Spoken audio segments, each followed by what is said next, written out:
Thank you so much for attending my PowerPoint presentation on Blast Slam 6. Team Vibe Check.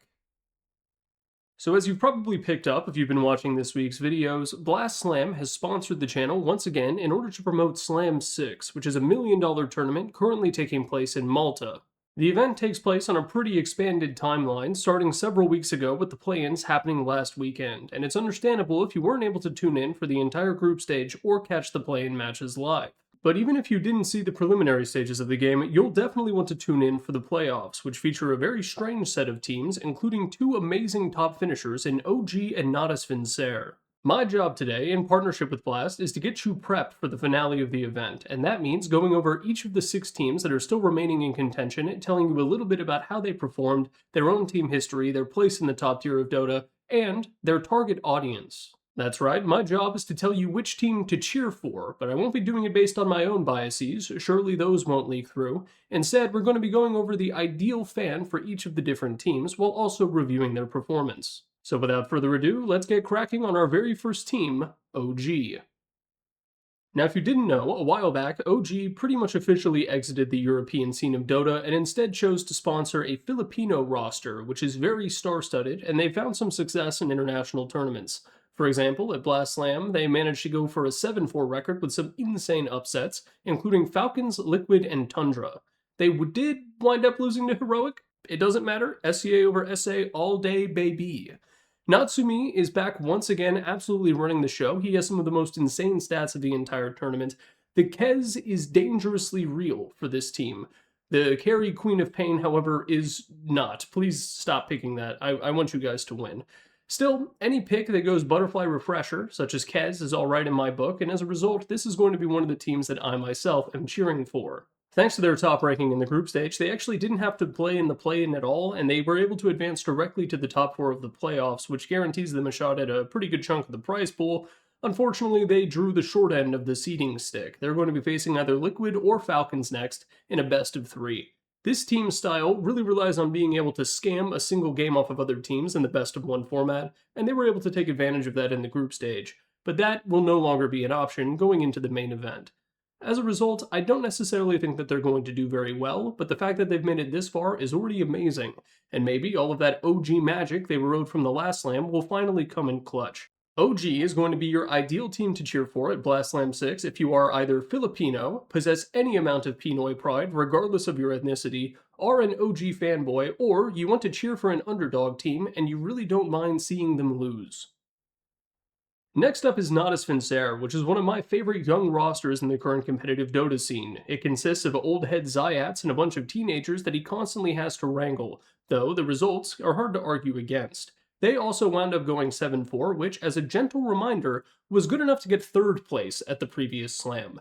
This proves that even pro players have no clue what is going on in the current meta. Now, their losses made a little bit more sense. Liquid and Team Spirit. They also lost to Heroic, same as OG, which is funny. That team is somehow becoming the Dream Killer, though for this team, the Dream is still alive. They're also one of the handful of teams that are trying out Largo, though exclusively in a support capacity. They're not playing him as a position 3, and that has ended in some interesting ways. One of the matches where they won was actually against Extreme Gaming in the best of 1 that went for about 55 minutes. Zayats, playing as a defensive 5 Largo, ended the game with Ame's Divine Rapier in his inventory, which was absolutely hilarious. The other half of the support duo, Riddies, is not being outdone by his captain senpai. He actually has the highest assist average of the tournament, despite having the hero pool of a bot. Please go back to playing Warlock again, I beg you. Also, that's him in the bottom middle. One hell of a chin, goddamn. Na'Vi is your team to watch if you listen to Brazilian funk music, you are Ukrainian, or you tab out to play Blox Fruits while you're queuing for a Dota match. Next up is Team Falcons, who, to my delight, didn't completely dumpster everyone in the group stage. They wound up going 6-5 with losses to Gamer Legion, Na'Vi, OG, Liquid, and Yandex. Very out of character for them, and I think it's so funny that we consider this to be a bad result for them when they're still probably going to make it to the top 4. They wound up taking down Extreme during the play-ins, destroying the dreams of Chinese fans yet again, who had to mess up their sleep schedules in order to even tune into the game. Their current state appears to be a bit of a delayed post-TI slump, isn't it? They got 2nd at the previous slam, which is fine, lost to Tundra, who usually wins at slam, but they aren't even here this time. But they also had a pretty bad placing at Dream League 27, and they wound up losing in a qualifier for Dream League Season 28 to Virtus Pro last month. My hatership aside, it just seems like Falcons isn't playing quite as well when games go late as they did in some previous events. The grind set playstyle doesn't really work as well when every other team is also doing something really similar by default. So I think it's a weird case of the meta catching up to them and them not necessarily adjusting to get even grindier. The cores are also underperforming a little bit, but it's not a huge deal. They've yet to lose when picking Kez, by the way, which I would like to see some more of that on this team. Liquid is going to be a pretty difficult test, but you should cheer for them anyway if you regularly bet on esports matches or you think ATF is an optimal position 3 player and the ideal personal role model. Speaking of teams that slumped after TI, Liquid also won the play-in after a 7-4 record in the group stage but lost the tiebreakers that didn't actually happen.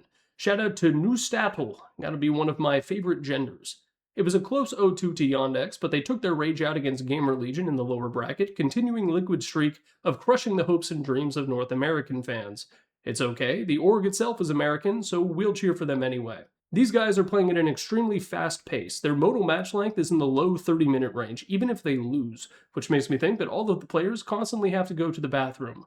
It's good to know that Team Liquid's insane practice facility also has water fountains everywhere. Their personal tournament meta is a little bit off meta, no Kez, only one Largo game, they're kinda still playing last year's meta. A lot of Shadow Demons, some Razor picks for Nisha. Chat shows zero mercy for him for missing any CS on that hero, by the way. And if there's one hero you can forgive it on, I'd argue that it's him. Maybe Death Prophet. Their first matchup is going to be against Falcons, but they beat them in the group stage. I think that Liquid should win again. I think it'll be close, probably a 2-1. There is a chance they lose, in which case they will maintain their title as the potential team. Always will be, never is. You should cheer for Team Liquid if you're vaguely Scandinavian, a boomer who no longer actually plays Dota, or you, just like them, didn't read the patch notes. And now Team Yandex. Yandex? Whatever. They were also a 7-14, but relegated to the play-in, making Neustatel slowly lose its status as one of my favorite genders. They've got a pretty fun hero pool that they're working with, standard core fare, but they have some really curveball picks for their support duo. We've had a healthy dose of Chen, occasionally a Muerta, Dark Willow, Caudle, all heroes that other teams are mostly ignoring, but hey, these guys must know something that everyone else doesn't. Now, while they are fun to watch, my expectations for this team have massively lowered ever since they made the announcement that their offlaner, Noticed, won't be playing in the playoffs. They've blamed it on some kind of visa issue, I'm not entirely sure what the problem is, but either way, he has dropped out and Malik, a Kazakhstani POS3 player, is going to stand in his stead. As a result, we can't necessarily expect them to keep this podium streak running that they've maintained since October, and they even won Dream League Season 27 a bit ago with the 3-1 over Spirit in the Grand Finals. Yes, they're solidly in the top tier, but having a stand-in really lowers the expectations. But then again, they made it this far off the strength of that wacky support duo, so who knows for sure what can happen. Please cheer for Team Yandex if you are Kazakhstani, a big ol' nerd, or you are intimately familiar with the inner workings of Yandex's reverse image search. I wrote a little bit about Largo being added into Captain's Mode so quickly, feel free to read it if you like.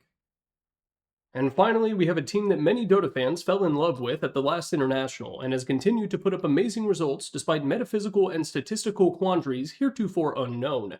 That would be none other than Team Heroic, who managed to get this far despite going 5-6 in the group stage.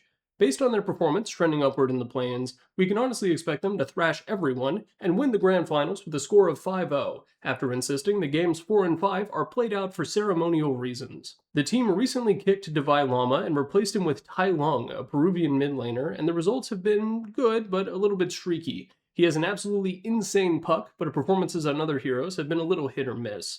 But it does mean that with the addition of a Peruvian player, Heroic is once again an all-SA team. And if the Super Bowl halftime show taught me anything, it's that living in the US won't preclude me from cheering for these guys. Then again, I was already doing that. Yuma is my beloved. It's also been really funny seeing the drafts for these guys because they figured out that they can pick a Gyro in the very first phase and then flex it as both a 5 and a 1 between King Jungles and Yuma. In all seriousness, as much as I look forward to seeing them in action, I don't really expect them to do super well. Top 4 would be a big win, and if they win it all, I will promise to spend my entire sponsorship check on Brigadeiros. You should cheer for these guys if you're South American, want to see a crazy upset championship, or unironically listen to Bad Money. In conclusion, Blast Slam 6 is a froggish tournament, and you should absolutely watch it. Unlike the previous Slam, this one takes place in Europe, meaning that you don't have to ruin your sleep schedule quite as much as you had to do the last time. Then again, if you're an avid Dota player, your schedule is probably right on time to watch the whole thing live. Peace on planet Earth.